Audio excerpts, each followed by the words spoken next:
أعوذ بالله من الشيطان الرجيم بسم الله الرحمن الرحيم رب اشرح لي صدري ويسر لي أمري واحلل عقدة من لساني يفقهوا قولي ربنا زدنا علما اللهم فقهنا في الدين آمین یا رب العالمین۔ آغاز ہوتا ہے جی رکوع نمبر 12 کا۔ اس کی تفسیر کو دیکھتے ہیں۔ اللہ رب العزت ارشاد فرماتے ہیں وَيَسْأَلُونَكَ عَنِ الْمَحِيضِ، اور وہ تجھ سے حیض کے متعلق پوچھتے ہیں۔ قل کہہ دیجئے ہوا اذن، کہ اے نبی آپ ان سے کہہ دیجئے کہ وہ ایک طرح کی گندگی ہے، سو حیض میں عورتوں سے علیحدہ رہو۔ اچھا، اس کا مراد یہ نہیں ہے کہ ان سے بالکل ہی الگ ہو جاؤ، ان کا کھانا پینا الگ کر دو، ان کا سونا الگ کر دو، ایسا نہیں ہے۔ المحیدی جو لفظ ہے یہ حادہ یحیدو باب دود سے ہے، اس میں مصدر ہے المحیدی، حادہ یحیدو۔ اس کا اصل معنی بہنا ہے، یعنی کہ بہنا۔ ہم مراد اس کا کیا ہے کہ عورت کا وہ خون جو ہر ماہ عورت کی عادت کے مطابق اس کے اندر سے بہتا ہے۔ عادت کے خلاف جو خون آتا ہے اس کو استحاضہ کہتے ہیں، وہ ایک بیماری ہے، وہ حیض کے معنوں میں نہیں آتی ہے۔ اس لیے خاص طور پر کہا گیا کہ خاص دنوں میں جو بہتا ہے۔ اذن کا مطلب ہے تکلیف، بیماری اور گندگی، تینوں معنوں میں یہ استعمال ہوتا ہے۔ نکرہ ہونے کی وجہ سے ایک طرح کی گندگی اس کا ترجمہ کیا گیا ہے کہ اس کا گندگی ہونا تو ظاہر ہے، اور طبی حیثیت سے میڈیکلی بھی یہ بات پروف ہوتی ہے کہ عورت ان دنوں صحت کی نسبت بیماری کے زیادہ قریب ہوتی ہے، اور اس حالت میں اس سے جمع کرنا یعنی سیکشل ریلیشن شپ میاں بیوی کے درمیان بیماری کا باعث بنتے ہیں۔ This is a medically proof that medically is proving this thing. Anas رضی اللہ تعالیٰ عنہ فرماتے ہیں کہ یہود میں جب کسی عورت کو حیض آتا تو وہ ان کے ساتھ کھاتے پیتے اور نہ گھر میں ان کے ساتھ اکٹھے رہتے۔ صحابہ کرام نے رسول اللہ صلی اللہ علیہ وسلم سے اس کے بارے میں پوچھا تو اللہ تعالیٰ نے یہ آیت نازل فرمائی تو کہ وَيَسْأَلُونَكَ عَنِ الْمَحِيضِ قُلْ هُوَ أَذًى فَاعْتَزِلُوا النِّسَاءَ فِي الْمَحِيضِ، تو رسول اللہ صلی اللہ علیہ وسلم نے فرمایا کہ جماع کے علاوہ سب کچھ کرو، یعنی کہ سیکس کرنے کے علاوہ سب کچھ کرو۔ پھر اللہ تعالیٰ فرماتے ہیں، اللہ تعالیٰ مزید اگلی آیت کے اندر، آیت کے اگلے حصے میں ارشاد فرماتے ہیں وَلَا تَقْرَبُوهُنَّ حَتَّى يَطْهُرْنَ، کہ ان کے قریب نہ جاؤ یہاں تک کہ وہ پاک ہو جائیں۔ احادیث میں بہت سا جو ذکر آیا ہے وہ کیا ہے کہ عورت خامن کا بیوی کو بوسہ دینا، اس کے ساتھ سونا ہر طرح سے جائز ہے سوائے ان کے جماع کرنے کے، اور بدقسمتی سے مرد عورتوں سے گھن کھاتے ہیں ان اوقات میں، جو کہ قطن جس چیز کی اجازت نہیں ہے، اور ہمیں چاہیے کہ ہم ان چیزوں کی تربیت کریں، ہماری تربیت میں ان چیزوں کو شامل کرنے کی ضرورت ہے۔ حالانکہ عورت اس وقت سائیکولوجیکلی اور فزیکلی دونوں طرح سے ویک ہوتی ہے، اور وہ اس حالت میں گھر میں رہ کر کھانا پکانا، بچے کو دودھ پلانا، غرض کی دنیا کے گھر کے ہر کام کو کر سکتی ہے، البتہ مسجد میں جانا اور نماز اور روزہ اس کے لیے جائز نہیں ہے۔ ٹھیک ہے، ہاں مسجد اگر گزر گاہ ہے، وہاں سے گزر کر جاتی ہے تو وہ جائز ہے۔ حتی یطہرنا، یہ باب نصرہ اور کرومہ سے ہے، بامانی اس کی معنی کیا ہے؟ تطہرنا، یطہرنا، یہاں پر دیکھیں یطہرنا ہے، اس کے معنی کیا ہے؟ تطہرنا جو ہے لفظ یہ باب تفاعل سے ہے، جس میں مبالغہ پایا گیا ہے، یعنی خوب پاک ہو جائیں، یعنی کہ مکمل طور پر پاک ہو جائیں، خوب پاک ہو جائیں، مکمل طور پر غسل کر لیں۔ حتی یطہرنا سے معلوم ہوا کہ حیض سے پاک ہونے تک جمع کرنا منع ہے۔ ٹھیک ہے، جمع کرنا حیض سے پاک ہونے تک، یطہرنا حتی یطہرنا یعنی کہ حیض جیسے پاک ہو جائے، یعنی کہ حیض مکمل ختم ہو جائے۔ اس کے بعد اللہ تعالیٰ نے مزید بیان کیا فَإِذَا تَطَهَّرْنَا۔ اب یہاں پر باب تفاعل کیوں آیا؟ اس لیے کہ حیض ختم ہونے کے بعد عورتیں غسل کر لیں، یعنی کہ ایسا کوئی نہ سمجھے کہ حیض ختم ہو گیا تو غسل کیے بغیر ہی سیکس کر لیں، اور اس کے بعد جو ہے وہ غسل کر لیں، ایک ہی دفعہ اکٹھا غسل کر لیں، نہیں۔ اللہ تعالیٰ نے فرمایا فَإِذَا تَطَهَّرْنَا، باب تفاعل سے اس لیے یہاں پر آیا کہ اس کے اندر مبالغہ پایا گیا کہ مکمل اچھی طرح سے پاک ہو جائیں، یعنی غسل کر لیں۔ اکثر اہل علم یہی فرماتے ہیں کہ غسل سے پہلے جمع جائز نہیں ہے، لیکن کچھ علماء کہتے ہیں کہ شرمگاہ کو دھونے کے بعد اگر جمع کر لیں تو وہ جائز ہے، لیکن احتیاط بہتر ہے، بہتر یہی ہے کہ اچھی طرح سے پاک صاف ہو جائیں، نہا دھو لیں، اور پھر اس کے بعد اس ریلیشن کو قائم کیا جائے۔ پھر اللہ رب العزت پھر مزید اگلی آیت کے اگلے حصے میں ارشاد فرماتے ہیں ان اللہ یحب التوابین ویحب المتطہرین۔ اچھا، یہاں پر جو اللہ تعالیٰ نے فرمایا فَأْتُوهُنَّ مِنْ حَيْثُ أَمَرَكُمْ، اللہ تعالیٰ پھر فرماتے ہیں کہ اس کا مطلب کیا ہے؟ فَأْتُوهُنَّ کا مطلب یہ نہیں کہ ضرور ہی ان سے صحبت کرو، بلکہ منع کرنے کے بعد حکم دیا جا رہا ہے کہ تو اجازت مراد ہوتی ہے، جیسے کہ اللہ تعالیٰ فرماتے ہیں کہ جب احرام کھول دو تو شکار کرو، جہاں سے تمہیں اللہ نے حکم دیا ہے۔ اس کا مطلب یہ ہے کہ جس جگہ سے یعنی شرمگاہ سے جمع کرنے سے تمہیں منع نہیں کیا گیا، تمہیں صرف اور صرف شرمگاہ سے جمع کرنے کا اس وقت منع کیا گیا ہے جب عورت حیض کی حالت میں ہو۔ اب اس جگہ سے عورت کے پاس جانے کی اجازت ہے۔ جو دبر ہے، جو اس سے عورت کے ساتھ جمع کرنے کی اجازت ہرگز نہیں ہے، یہ سراسر گندگی اور ناجائز اور حرام ہے۔ اللہ تعالیٰ نے اسی لیے فرمایا کہ المتطہرین، بہت زیادہ پاک صاف رہنے والوں کو اللہ تعالیٰ پسند کرتا ہے۔ اسی لیے حیض کی حالت میں جانا بھی المتطہرین کے لائق نہیں، جو پاک صاف رہنے والے ہیں ان کے لائق نہیں ہے۔ بہت زیادہ پاک صاف رہنے والے وہ کون سے لوگ ہیں؟ جو ہر گناہ سے بہت زیادہ توبہ کرنے والے، ہر نجاست سے بہت زیادہ اجتناب کرنے والے اور ڈرنے والے اور رکنے والے ہیں۔ عبداللہ بن عباس سے روایت ہے کہ رسول اللہ صلی اللہ علیہ وسلم نے فرمایا، جو شخص حیض کی حالت میں بیوی کے پاس جائے وہ 1 دینار یا نصف دینار صدقہ کرے۔ کیوں صدقہ کرنے کا حکم دیا گیا؟ کیونکہ صدقہ کرنا انسان کو گناہوں سے پاک کر دیتا ہے، انسان کے گناہوں کو بخشوا دیتا ہے، اللہ تعالیٰ کے غضب اور غصے کو کم کروا دیتا ہے۔ اگر کسی سے خدا نخواستہ یہ غلطی سرزد ہو جائے تو اس کو چاہیے کہ وہ 1 دینار یا نصف دینار صدقہ کرے۔ نساؤکم حرث لکم فأتوا حرثکم انا شئتم وقدموا لانفسکم، تمہاری عورتیں تمہارے لیے کھیتی ہیں۔ ہم خواتین، ہم عورتیں، ہم مائیں بڑی شرم و حیا میں ہوتی ہیں اور اپنی بیٹیوں کو یہ سارے مسائل بتا کر نہیں ان کی شادی کرتی۔ ہم ماؤں کو چاہیے کہ ہم اپنی بیٹیوں کی مکمل طور پر تربیت کر کر ان کی شادی کریں۔ بیٹیاں ہوں بیٹے ہوں، ہمیں اپنی اولاد کی مکمل طور پر تربیت کرنے کی ضرورت ہے۔ یہ ایمان، یہ دین ہے جو ہمیں زندگی گزارنے کے طریقے سکھاتا ہے۔ اس میں کوئی شرم حیا نہیں۔ شرم ہمیں اس دن آنی چاہیے جب روز قیامت اللہ تعالیٰ سب کے سامنے ہمارے ان گناہوں کو کھول کر سامنے ظاہر کرے گا۔ تو دنیا میں ان گناہوں سے شرم حیا نہیں، سوری معذرت خواہ، اللہ مجھے معاف فرمائے، دنیا میں ان باتوں کو بیان کرنے میں کوئی شرم و حیا نہیں۔ اس لیے اپنی اولاد کی مکمل طور پر تربیت کیجیے، اور شرم اس دن سے ڈریے جس دن اللہ تعالیٰ ہمارے گناہوں کو سب کے سامنے کھول کر بیان کرے گا۔ کیا ہمارے پاس قرآن نہیں آیا ہمیں سکھانے کے لیے؟ کیا ہمیں بتانے کے لیے قرآن کافی نہ تھا؟ وَلَا تَجْعَلُوا اللَّهَ سوری یہ آیت رہے گی جی، نساؤکم حرث لکم فأتوا حرثکم انا شئتم، تمہاری عورتیں تمہارے لیے کھیتی ہیں، سو اپنی کھیتی میں جس طرح چاہو آؤ، اور اپنے لیے آگے سامان بھیجو، اور اللہ سے ڈرو اور جان لو کہ یقیناً تم اس سے ملنے والے ہو، اور ایمان والوں کو خوشخبری دے دو۔ جابر رضی اللہ تعالیٰ عنہ سے روایت ہے کہ یہود کہتے ہیں کہ جب عورت سے اس کی پچھلی جانب سے ہو کر جمع کیا جائے تو بچہ بھینگا پیدا ہوتا ہے۔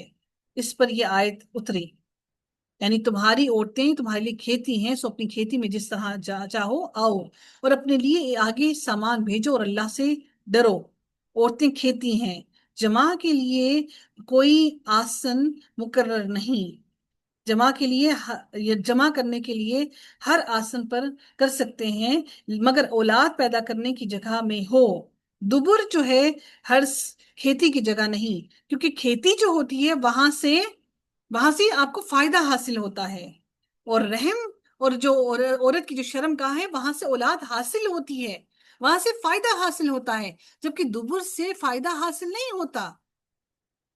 اس لیے اللہ تعالیٰ نے یہاں پر کھیتی کا لفظ استعمال کیا، اپنی کھیتی میں سے جہاں سے چاہو وہاں سے آؤ، بلکہ یہاں دبر سے یہ جمع کرنا حرام قرار دیا ہے۔ اور رسول اللہ صلی اللہ علیہ وسلم نے فرمایا کہ وہ شخص ملعون ہے جو عورت کے پاس اس کی دبر میں جائے۔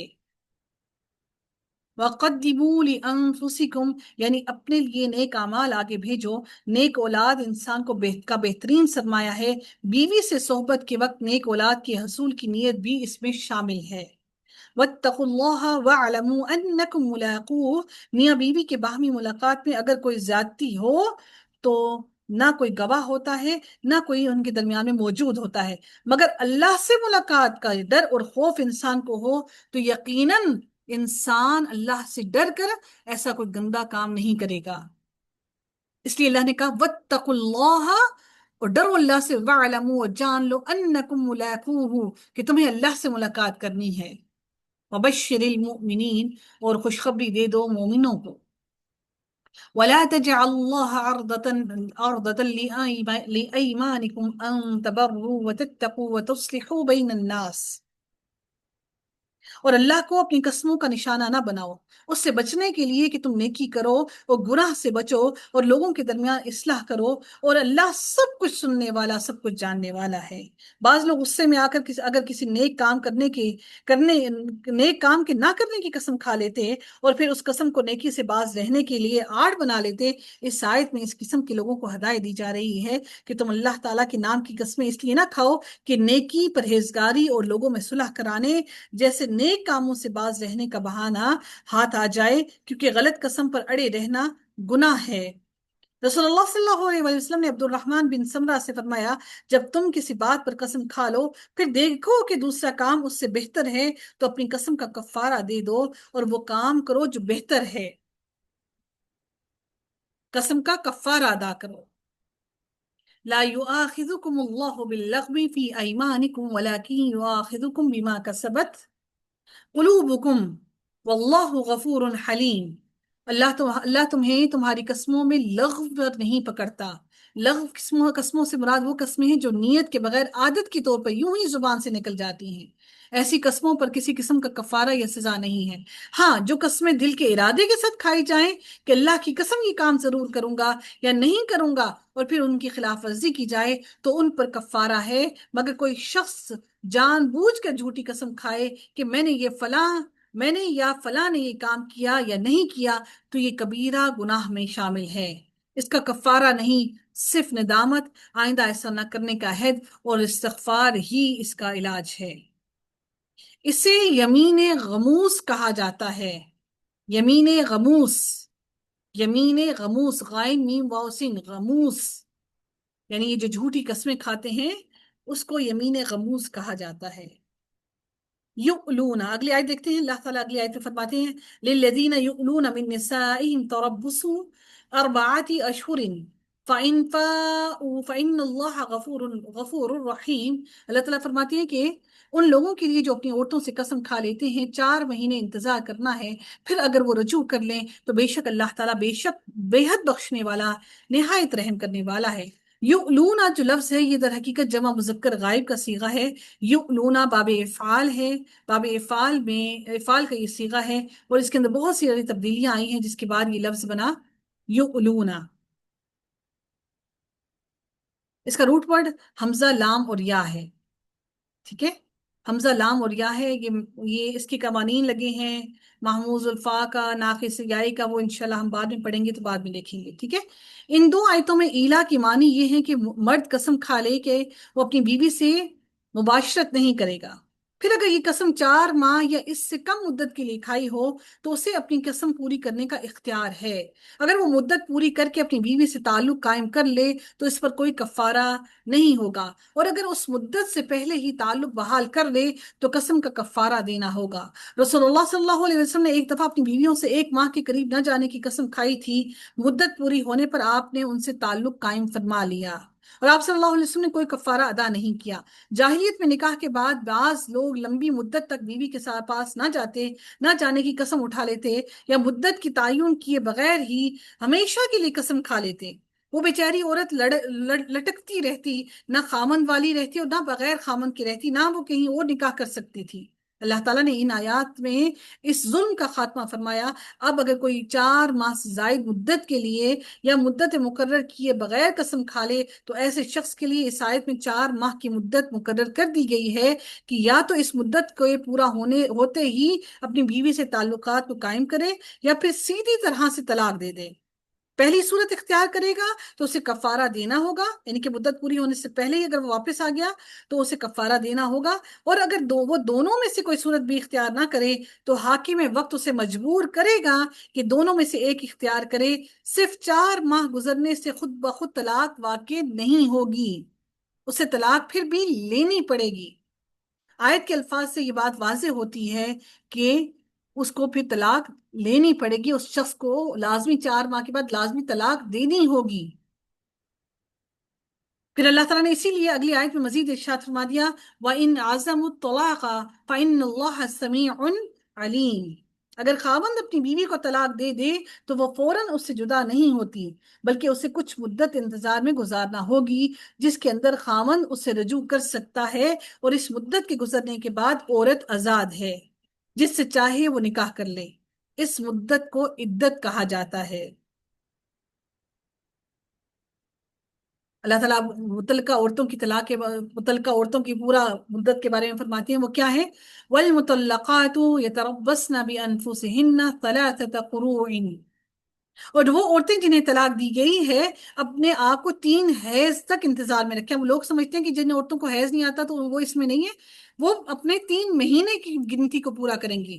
عورتوں کے لیے عدت ہے، چاہے وہ کتنی ہی ضعیف کیوں نہ ہو جائیں، اور وہ عورتیں جنہیں طلاق دی گئی ہے اپنے آپ کو 3 حیض تک انتظار میں رکھیں، اور ان کے لیے حلال نہیں کہ وہ چیز چھپائیں جو اللہ نے ان کے رحموں میں پیدا کی ہے، اگر وہ اللہ اور یوم آخرت پر ایمان رکھتی ہیں۔ مسئلہ یہ ہے کہ اگر کوئی خاوند جماع کے بعد اپنی بیوی کو طلاق دے اور اسے حیض نہ آتا ہو تو ان کے لیے عدت 3 ماہ ہے، اور اگر حاملہ ہے تو حمل سے فارغ ہونا ہے، یعنی کہ اگر اگلے دن ہی بچہ جنم دے دیا تو اس کی عدت اسی روز ختم ہو گئی، اگر 9 ماہ بعد بچہ دے گی تو بچہ پیدا ہوگا تو 9 ماہ بعد اس کی عدت ختم ہوگی، اور اگر جماعت سے پہلے ہی طلاق ہو جائے تو اس عورت پر پھر کوئی عدت نہیں ہے۔ طلاق یافتہ عورت پر عدت نہیں ہے۔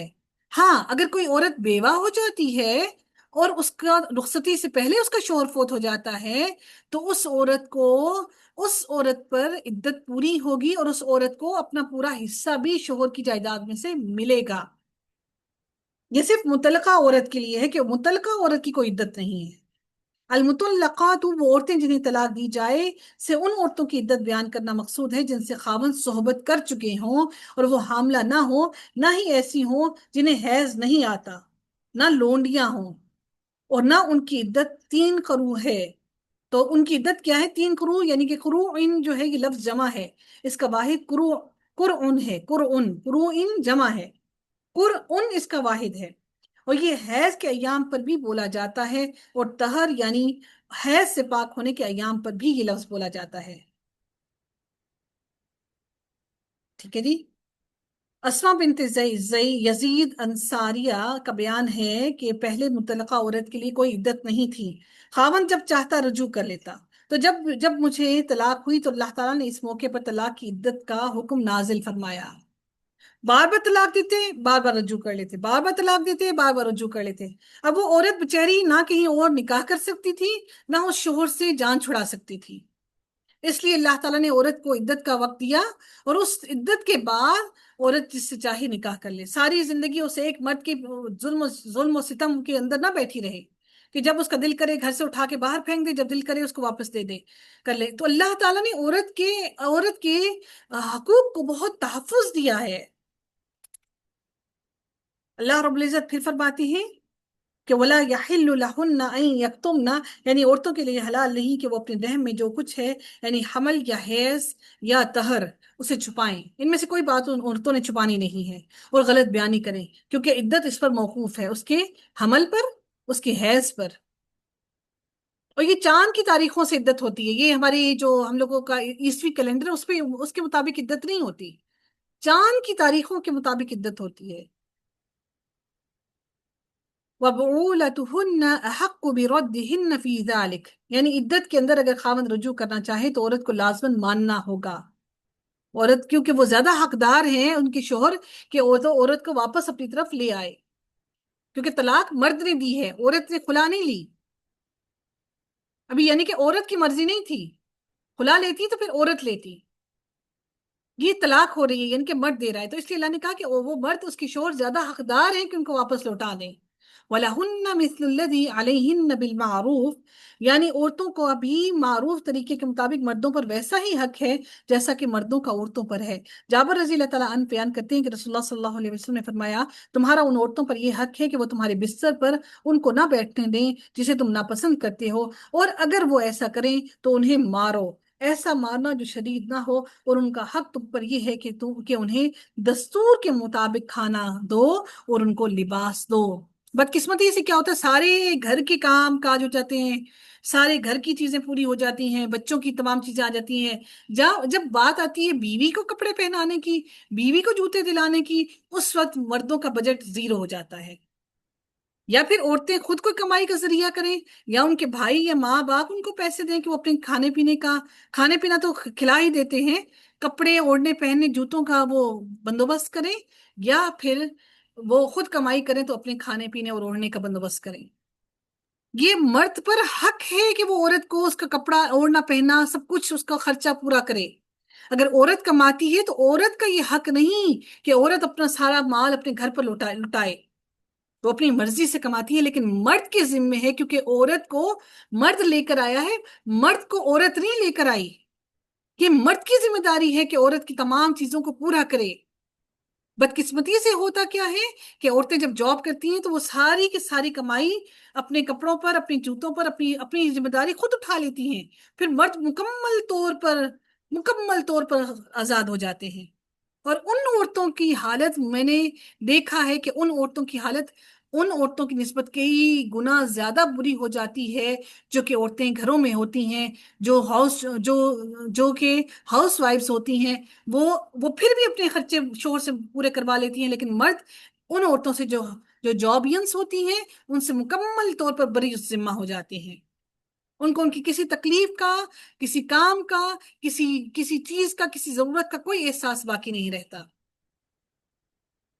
اس لیے ہمیں چاہیے کہ ہم اپنی عورتوں کی، ہم اپنی بچیوں کی یہ تربیت کر کر بھیجیں کہ مرد کی جو ذمہ داری ہے اس کو پورا کرے وہ، کیونکہ عورت اس کو تمام آسائشیں مہیا کر رہی ہے، چاہے وہ جسمانی تسکین ہو، چاہے وہ روحانی تسکین ہو، چاہے وہ گھر کی تمام امور اور کام کاج ہوں۔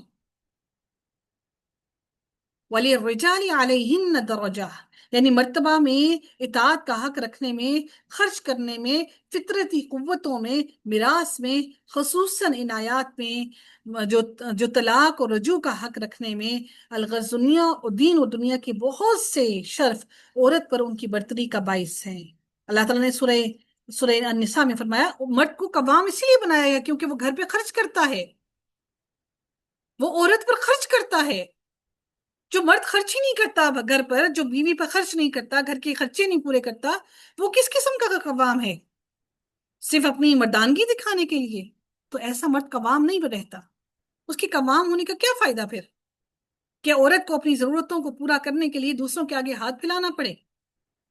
اللہ نے سورہ نساء میں فرمایا مرد عورتوں پر نگران ہے اس وجہ سے کہ اللہ نے ان کے بعض کو بعض پر فضیلت عطا کی، کہ اور اس وجہ سے کہ انہوں نے اپنے مالوں کو سے خرچ کیا۔ تو جو جابینس عورتیں ہیں ان کو سمجھنا چاہیے کہ وہ کس مقام پر کھڑی ہیں، انہیں چاہیے کہ اپنے تمام اخراجات اپنے شوہروں سے پورا کروائیں جو ان کی ذمہ داری ہے۔ اللہ تعالیٰ ہم سب پر رحم فرمائے، اور اللہ تعالیٰ ہم سب کو عمل صالح کرنے کی توفیق عطا فرمائے۔ وآخر دعوانا الحمد للہ رب العالمین، صلی اللہ تعالیٰ علی خیر خلقہ اجمعین برحمتک یا ارحم الراحمین۔ سبحانک اللہم وبحمدک، نشہد ان لا الہ الا انت، نستغفرک ونتوب الیک۔ السلام علیکم ورحمۃ اللہ وبرکاتہ۔